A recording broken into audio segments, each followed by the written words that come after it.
আমার সাথে মোশাররফ ভাইয়েরই কাজ হয়েছে আর তানজিক আপুর।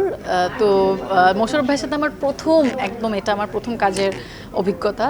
তার আগে আমি অনেকবার নাটক করার জন্য কল পেয়েছিলাম, কিন্তু আমার সবসময় কেন যেন মনে হতো যে আমি মোশাররফ ভাইয়ের সাথে কাজ করলে একটু ওয়েব বলুক বা একটু ফিল্ম বলেন, একটু ভালো কোনো প্রজেক্টেই শুরু করতে চাচ্ছিলাম।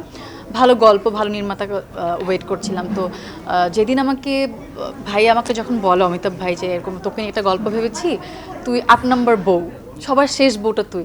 আমি বললাম এতগুলো বউয়ের মাঝে আমি যেহেতু কাজ করব, আসলে আমার চরিত্রের ইম্প্যাক্ট কতটা থাকবে, আমি একটু ভয় ছিলাম। কিন্তু আসলে অমিতাভ ভাইয়ের উপর আমার ভরসা আছে যে উনি অনেক ভালো একজন ডিরেক্টর, আর সাথে মোশাররফ ভাই।